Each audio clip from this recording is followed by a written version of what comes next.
سلام عزیزان، با آموزش زبان پیشرفته انگلیسی از تلویزیون CNG در خدمتتون هستم. امروز متن جدیدی رو براتون تهیه کردم از نویسنده معروف جهانی آقای ویلیام شکسپیر و داستان معروف رومیو و جولیت. طبق معمول متن رو براتون میخونم و بعد با کلمات جدید آشنا میشیم و نکات گرامری جدید رو هم با هم مرور میکنیم.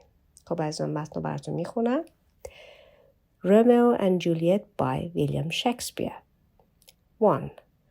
Many years ago, in the ancient city of Verona, there were two very rich but warring families, the Montagues and the Capulets.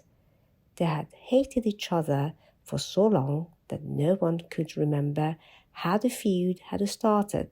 Fights often used to break out in the streets. 2. Lord Capulet was planning a celebration for his daughter, Juliet. Romeo, Lord Montague's son, went to the party uninvited. He saw Juliet and fell instantly in love. They touched hands, they talked, they kissed. Only then did they discover the families were enemies. 3. That night, Juliet stood on her balcony and declared her love for Romeo. Romeo had climbed up a wall and was listening. They swore eternal love to each other and promised to marry in secret the next day. As dawn broke, Romeo raced to Friar Lawrence and begged him to marry them. The friar agreed, hoping this would unite the families. That afternoon, Juliet joined Romeo, and the lovers were wed. They parted, but planned to spend that night together. 5. Returning to Verona, Romeo found his friends, Benvolio and Mercutio, being attacked by Tybalt, Juliet's cousin. Romeo tried to stop the fight. He failed, and Mercutio was killed. Romeo had to take revenge. He fought Tybalt and killed him. 6. The prince, hearing of death, banished Romeo from Verona. Poor Juliet. Her husband had killed her cousin, and now he was exiled. She was desperate. Her nurse brought Romeo to Juliet so they could be together one last time. 7. Next morning, the lovers could hardly bear to part. When would they meet again? More disaster was to come. Juliet learned that her father had agreed to give her in marriage to a nobleman, Paris. How could she tell her father that she had already married Romeo? 8. Juliet ran to Friar Lawrence for help. Friar gave her a sleeping potion to help her appear dead for 42 hours, so she couldn't marry Paris. The friar would tell Romeo the plan, and he would arrive as she was waking up. They could then escape together. 9. Juliet returned home and pretended to agree to the marriage. She took the drug. The next day, everyone thought she was dead. She was carried to the family tomb. From there, according to the friar's plan, Romeo would rescue her. 10. But Romeo never received the friar's letter. Thinking that his beloved Juliet had died, he bought poison and went to the tomb. He saw his beautiful, lifeless Juliet. He would never leave her side. He kissed her and drank the poison. 11. Juliet woke up to see Romeo lying dead beside her. She wept and kissed him again and again, hoping that the poison on his lips would kill her too. she took his dagger and stabbing herself, fell dead upon her husband's body. 12. The families of Montagues and Capulets arrived at the tragic scene. They were overwhelmed with grief and horrified at the pain that their family's hatred had caused. Though they buried their feud along with their precious children Romeo and his sweet Juliet. خب عزیزان، الان من یک بار دیگه متن میخونم با توجه به اشاره کردن به نکات گرامری و کلمات جدید. میریم دوباره از قسمت اول میخونیم اینو. Romeo and Juliet by ویلیام شکسپیر.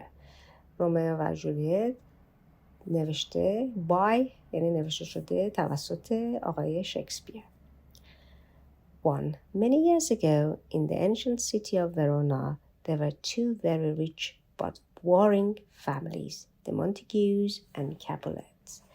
میگه سالهای سال many years ago یعنی سالیان سال در یک شهر خیلی باستانی و قدیمی ancient یعنی باستانی و قدیمی به نام ورونا دو تا خانواده خیلی ثروتمند به ریچ یعنی خیلی ثروتمند اما با هم خصومت و جنگ داشتن همیشه به نامهای وارینگ یعنی خصومت و جنگ به نامهای مونتیگیو و کپولت وجود داشتن. They had hated each other for so long that no one could remember how the feud had started. آنها انقدر از هم متنفر بودند. Hated. از هم انقدر متنفر بودند که هیچ کی یادش نمیاد. No one یعنی هیچ کس یادش نمیاد. Could remember یادش نمیاد که این خصومت. Feud یعنی خصومت. این خصومت چجوری آغاز شده. Fights often used to break out in the street. و حتی با هم دیگه توی کوچه هم دعواشون میشد. خب از اون اگه دقت بکنید نکته گرامی در این بخش past perfect هست. اگه دقت کنید had hated یا اینکه کلمات دیگه یعنی این خیلی از قدیم بوده و از قبل این اتفاق یا had started feud had started این گذشته کامل هستش یا perfect past که بعد بهش اشاره خواهیم کرد. 2. Lord Capulet was planning a celebration for his daughter Juliet. لورد کپولت داشت تدارکی برای یک جشن celebration یعنی جشن برای دخترش جولیت میدید. was planning یعنی تدارک میدید. یک جشن رو برای دخترش. Romeo, Lord Montague's son, went to the party uninvited. رومیو پسر لورد مونتیگیو در این پارتی حضور پیدا کرد بدون اینکه دعوت بشه. Uninvited یعنی بدون دعوت. He saw Juliet and fell instantly in love. اون وقت جولیت رو دید به محض که ایشون رو دید عاشق دلخسته‌اش شد. Instantly یعنی به محض اینکه و in love هم به معنی عاشق شدن هست. They touched hands اونا هم دست همدیگر لمس کردن. They talked با هم صحبت کردن. They kissed همدیگر رو بوسیدن. Only then did they discover the families were enemies. آیا اون موقع بود که متوجه شدن که خانواده هاشون با هم دیگه دشمنن؟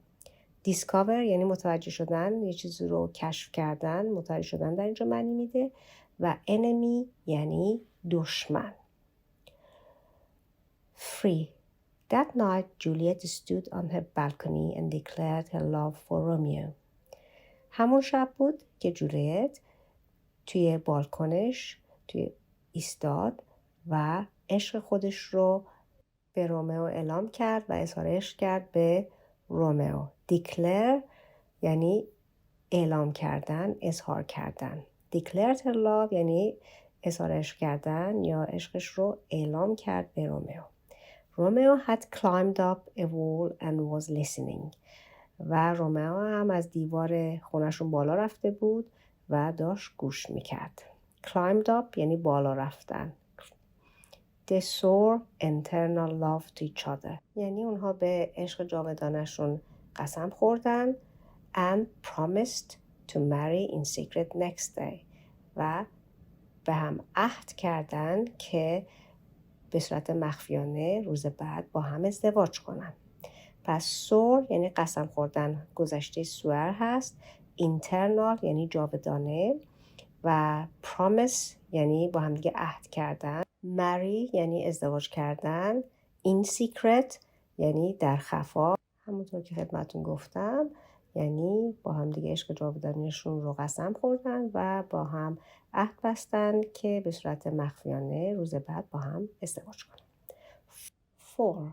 As dawn broke, Romeo raced to Friar Lawrence and begged him to marry them. As dawn broke یک اصطلاح هست، یعنی در سپیده دم، وقتی که آفتاب طلوع کرد، صبح زود. Romeo raced to Friar Lawrence یعنی با شتاب. race to یعنی با شتاب رفت پهلوی فرایر لورنس یا فرایر. کلاً یک لقب هست برای افراد روحانی که خیلی ساده هستن و زندگی ساده ای دارن. بهشون میگن فرایر. و از اون خواهش کرد. begged him یعنی خواهش کرد و التماس کرد. beg to beg یعنی خواهش کردن، التماس کردن و گدایی کردن. اینجا به معنی التماس کردن هستش که مراسم ازدواج اونها رو انجام بده. و the friar agreed و فرایر قبول کرد. agreed یعنی قبول کرد. hoping this would unite the families و به این فکر که این مسئله ازدواج باعث بشه که خانواده ها به هم نزدیک بشن. unite یعنی نزدیک شدن، همبسته تر بشن، همبستگی، نزدیکی رو میگن unite. That afternoon اون بعد از ظهر Juliet joined Romeo. جولیت به رومیو ملحق شد. joined یعنی ملحق شدن. And the lovers were wed. و این دو عاشق با هم ازدواج کردن. To wed یعنی ازدواج کردن. were wed یعنی ازدواج کردن. They parted. از هم جدا شدن. parted یعنی از هم جدا شدن و رفتن. اما planned to spend that night together. اما با هم دیگه قرار گذاشتن. to plan یعنی قرار گذاشتن که اون شب رو با هم بگذرونن. 5. Returning to Verona, Romeo found his friends, Belvilio and Mercutio, being attacked by Tybalt, Juliet's cousin. وقتی که برگشت توی ورونا، رومئو متوجه شد که دوستاش بنولیو و مرکوچیو توسط تیبالت پسرعموی جولیت مورد ضرب و شتم قرار گرفتن. حالا اتکت یعنی مورد ضرب و شتم قرار گرفتن، حمله بهش ور شدن به اونها. رومیو فاوند به معنی اینکه متوجه شد که پسرعموی جولیت تیبالت به اینا حمله کرده. رومیو tried to stop the fight. رومیو سعی کرد که این دعوا رو نگه داره و میونجیگری کنه. stop the fight یعنی میونجیگری کردن و جلوی دعوا رو گرفتن. he failed. اون موفق نشد. to fail یعنی موفق نشدن و کار رو نتونستن انجام دادن. and Mercutio was killed. و مرکوچیو کشته شد. رومیو had to take revenge. و رومیو باید، had to یعنی میبایست یا باید که انتقام میگرفت. revenge یعنی انتقام گرفتن. to take a revenge یعنی انتقام گرفتن. he fought Tybalt and killed him. و اون با تیبالت مبارزه کرد، جنگید. fought یعنی گذشته fight هست و اون رو کشت. 6. The prince hearing of death banished Romeo from Verona. The prince یعنی شاهزاده شهر. در hearing اینجا به معنی محاکمه هستش. در محاکمه رومیو وقتی که مسئله کشتار رو شنید، death یعنی کشتار رو شنید، رومیو رو از شهر اخراج کرد. banish to banish وقتی که دستور میدن کسی از جایی بره و از اونجا خارج بشه میشه بنش. پس پرینس دستور داد که رومئو به خاطر قتلی که انجام داده بود از شهر ویرونا خارج بشه و دیگه تو اون شهر نیاد. پور جولیت بیچاره. Her husband had killed her cousin and now he was exiled. همسرش پسرموش رو کشته و حالا باید از شهر تبعید بشه. exile یعنی تبعید شدن. She was desperate. اون خیلی ناراحت بود و حاضر بود به هر کاری دست بزنه. desperate وقتی که شما خیلی ناامید هستین و به هر کاری دست میزنی میشه desperate. Her nurse brought Romeo to Juliet so they could be together one last time. در اینجا نرس به معنی خدمتکار هست، به معنی پرستار نیست. چون در قدیم افراد ثروتمند معمولاً یک خدمتکارهای ویژه‌ای داشتن که همه کاراشون رو انجام میداد. به اونها میگفتن نرس. و در اینجا خدمتکار ویژه جولیت رومئو رو میاره پلوی جولیت تا برای آخرین دفعه همدیگر رو ببینن و با هم باشن. Could be together for last time یعنی با هم وقت صرف بکنن. 7. Next morning the lovers could hardly bear to part. صبح روز بعد این دو عاشق به سختی میتونستن تحمل اینو داشته باشن که از هم جدا بشن. یعنی hardly bear یعنی به سختی میتونستن تحمل بکنن. to bear یعنی تحمل کردن. When would they meet again? که دوباره میتونستن همدیگر رو ملاقات بکنن. meet again یعنی ملاقات بکنن دوباره همدیگر رو. More disaster was to come. disaster اینجا به معنی فاجعه و اتفاقات بد هستش. و اینجا منظورش هست more disaster was to come یعنی فاجعات و مشکلات بیشتری در راه بود. Juliet learned that her father had agreed to give her in marriage to a nobleman Paris. جولیت متوجه شد که پدرش خواستگاری یک شخص ثروتمند و اشرافزاده رو که اسمش پاریس هست رو قبول کرده و قرار ازدواج گذاشته براش. Agreed to give her in marriage یعنی که قبول کرده که جولیت با پاریس ازدواج بکنه. How could she tell her father that she had already married Romeo? چطور ممکنه که جولیت به پدرش بگه که اون با رومیو ازدواج کرده؟ Had already married اینجا باز perfect past هستش، یعنی قبل از اینکه این اتفاقی که الان داره میفته بخواد بیفته از قبل خیلی قبل پیش، یعنی ازدواج کردن با هم دیگه. 8. Juliet ran to Friar Lawrence for help. The friar gave her a sleeping potion to help her appear dead for 42 hours. جولیت دوان میره پلی فرایر لورنس برای کمک خواستن از اون. فرایر بهش یک معجون میده، gave her a sleeping potion یعنی یک معجونی خواباوری میده to help her appear dead for 42 hours که کمک کنه بهش که به نظر برسه. to appear یعنی به نظر رسیدن، به نظر برسه که مرده و این 42 ساعت اثرش میمونده. 42 hours یعنی 42 ساعت. So she couldn't marry Paris. خب در وقتی که اینجوری باشه دیگه نمیتونست با پاریس همون اشرافزاده ازدواج بکنه. The friar would tell Romeo the plan. و فرایر قول میده که این نقشه رو به رومئو خبرش رو بده. And he would arrive as she was waking up. و وقتی که زمانی برسه رومئو که اون داره به هوش میاد، یعنی جولیت داره به هوش میاد. waking up یعنی بیدار شدن و به هوش اومدن. They could then escape together. و بعد اونها با هم دیگه میتونن فرار بکنن. escape یعنی فرار کردن. together با هم دیگه. 9. Juliet returned home and pretended to agree to the marriage. جولیت برمیگرده خونه و وانمود میکنه که راضیه به این ازدواج. pretended یعنی وانمود کردن. to pretend یعنی وانمود. pretended یعنی وانمود کرد که با این ازدواج موافقه. to agree موافق بودن. to the marriage یعنی با این ازدواج موافقه.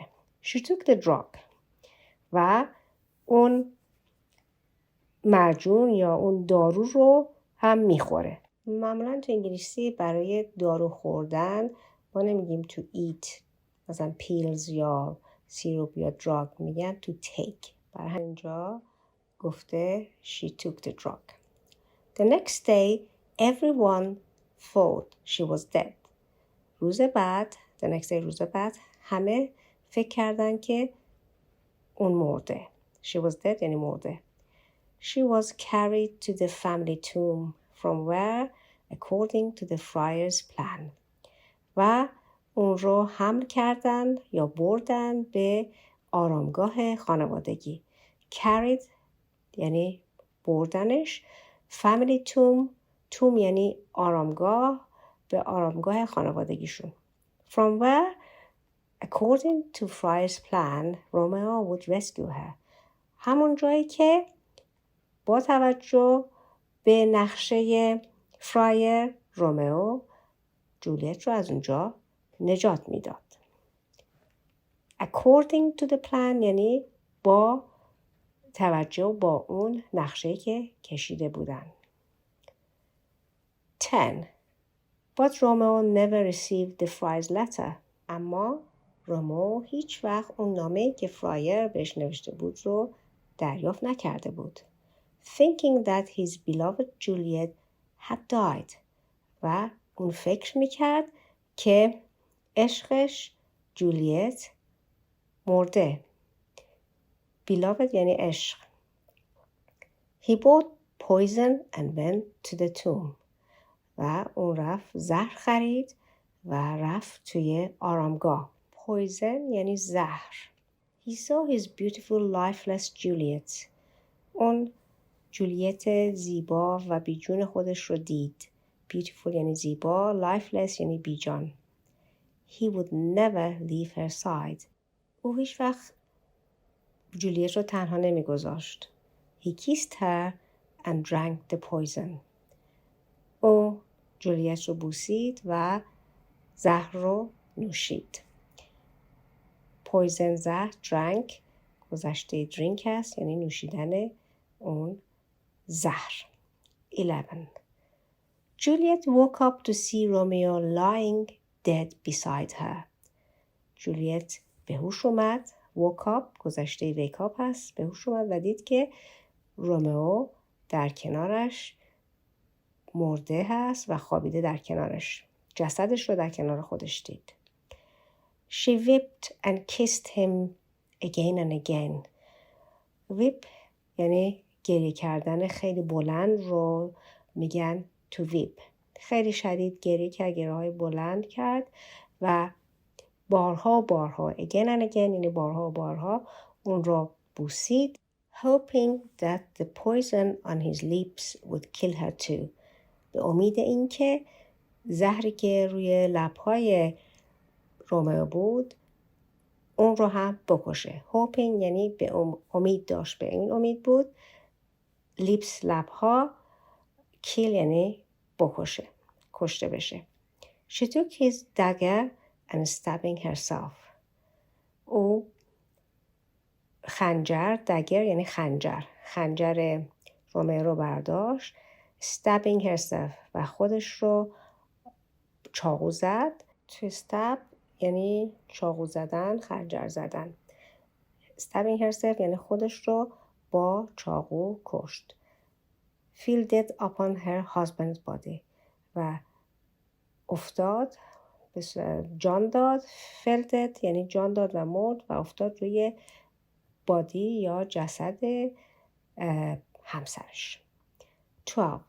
The families of Montagues and Capulets arrive at a tragic scene. دو خانواده مونتگو و کپولت رسیدن به صحنه دردناک. tragic یعنی دردناک. scene صحنه. They were overwhelmed with grief and horrified at the pain that their family's hatred had caused. اونها از این گرفتاری و سختی واقعاً بهت زده شده بودن. grief میشه درد، رنج، سختی.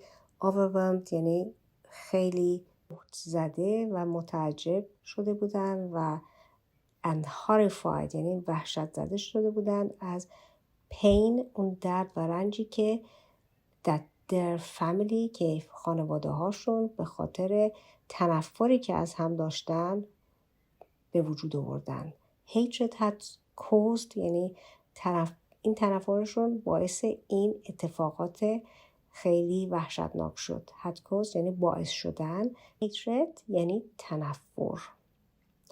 Though they buried their feud along with their precious children Romeo and his sweet Juliet. اما اونها دشمنیشون رو اونجا دفن کردن. اینجا buried یعنی دفن کردن. To bury دفن کردن. buried دفن کردن.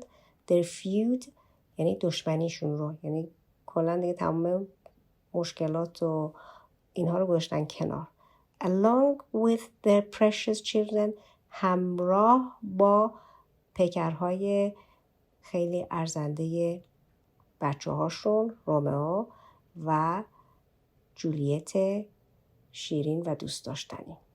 خب عزیزان این متن رو ما با هم دیگه خوندیم و متن خیلی جالبی بود و اینطور که دقت کردین برای توصیف یک داستان از گذشته‌های مختلف استفاده شده بود که در ادامه درس باز هم بهش اشاره می‌کنیم و دوباره مرور خواهیم کرد.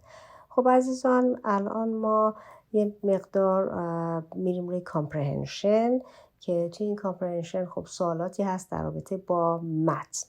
من براتون دونه دونه سوال‌ها رو میخونم و یک توضیح میدم خدمتتون که براتون راحت‌تر باشه که جواب سوال‌ها رو انجام بدین. همونطور که مشاهده میکنید ما الان تقریبا 15 تا سوال اینجا داریم. یکی یکی من براتون میخونم و با هم مرور میکنیم. 1. Why did Montagues and Capulets hate each other? شماره 1 میگه چرا مونتگوها و کپولت ها از هم متنفر بودن.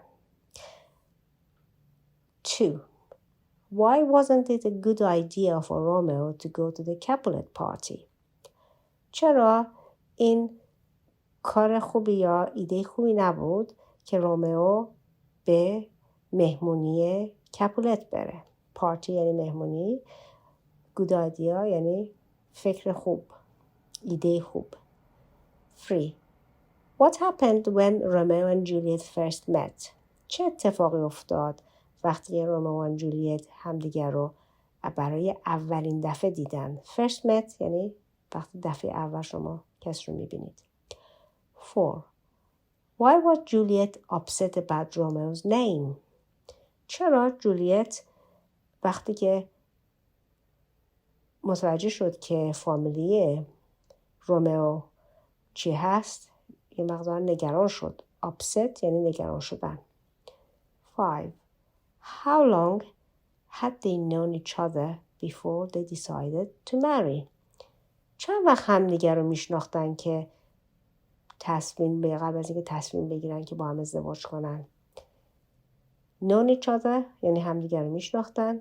decided to get married تصمیم ازدواج گرفتن.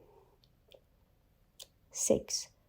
Why did Friar Lawrence agree to marry them? چرا فرایر لورنس قبول کرد که اینها رو کمک کنه که با هم ازدواج کنن؟ 7. Why did Romeo try to stop the fight? چرا رومئو سعی کرد که جلوی جنگ و دعوا رو بگیره؟ 8. Why was Juliet desperate? چرا جولیت انقدر نگران بود و حاضر بود دست به هر کاری بزنه؟ desperate نگران بودن و مشوش بودن. 9. What couldn't Juliet tell her father? چه چیز رو جولیت نمیتونست به پدرش بگه؟ 10. What was the friar plan? پلن فرایر چی بود؟ نقشه فرایرز چی بود؟ 11. Which part of the plan worked?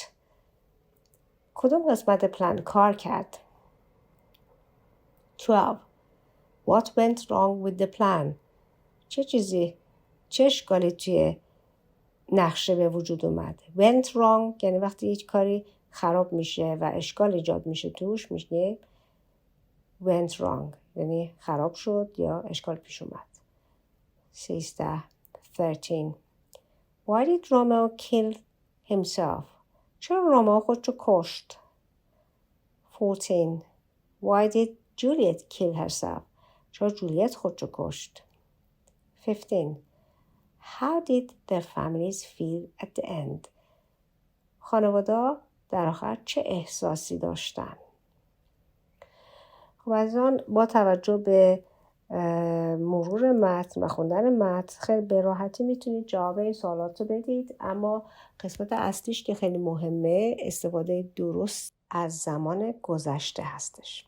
برای همین عزیزان یک مروری در رابطه با نکته زمانی که در رابطه با این درس هست براتون انجام میدم که past perfect هست.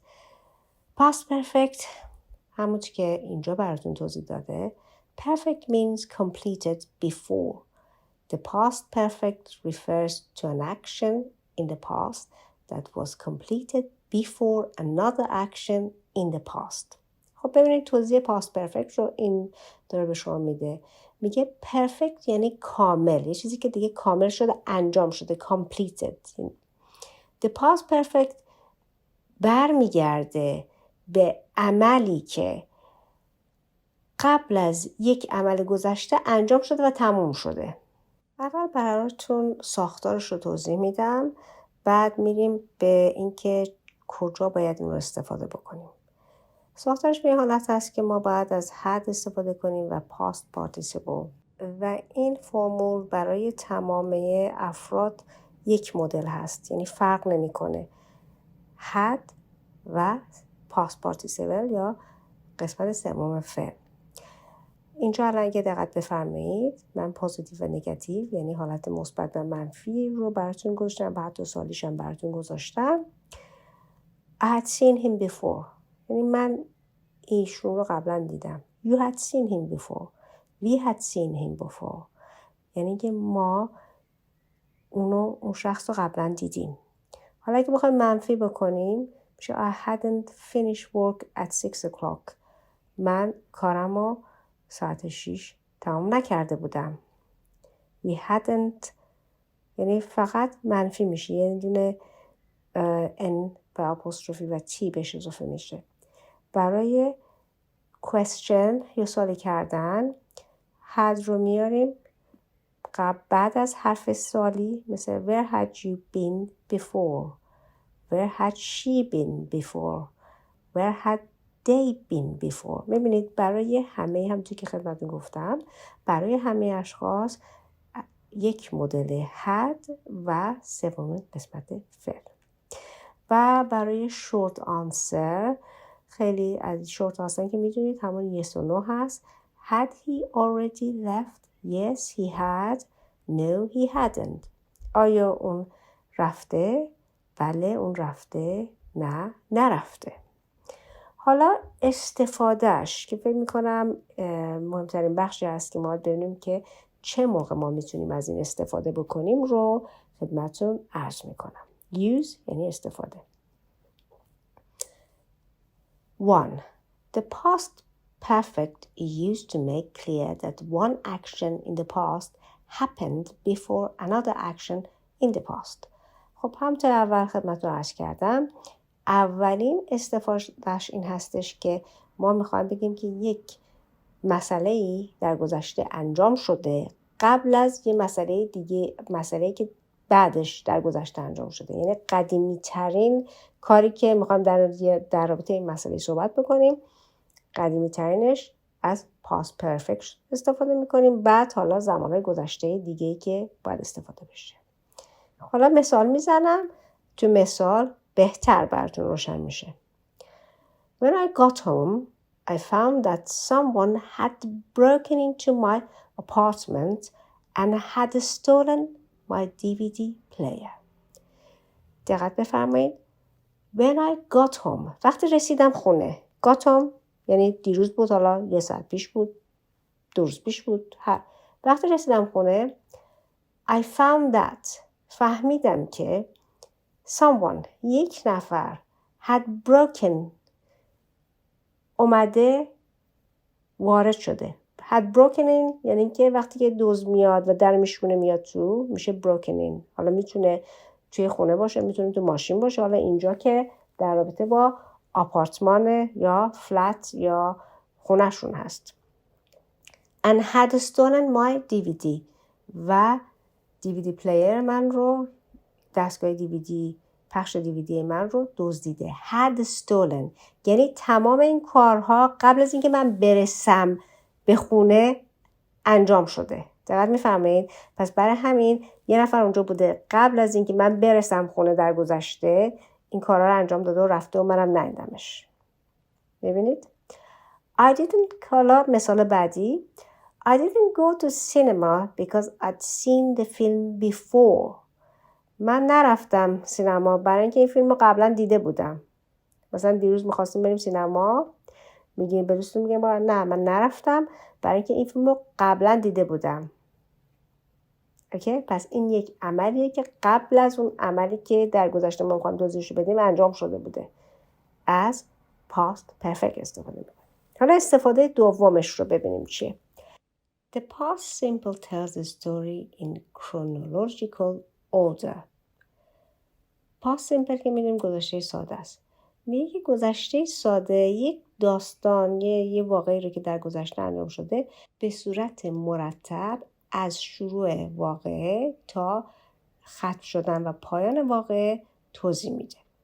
حالا برای مثال اینجا مثال زده. Sue met Pete at university. They were together for 6 years. They divorced last month. سو پیت رو در یونیورسیتی ملاقات میکنه در دانشگاه.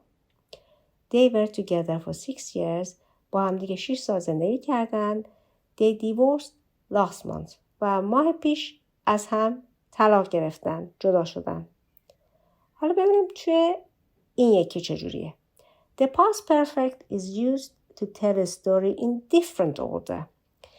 اما در past perfect یا گذشته کامل استوری رو یه جور دیگه ترتیبش order یعنی ترتیبش فرق میکنه. حالا ببینیم چجوریه. Sue and Pete divorced last month. They met at university and they have been together for 6 years. سو و پیت از هم جدا شدن و ماه پیش میبینیم گذشته ساده استفاده شده. بقیهش اونا همدیگه رو تو یونیورسیتی ملاقات کرده بودن و با همدیگه 6 سال زندگی کردن.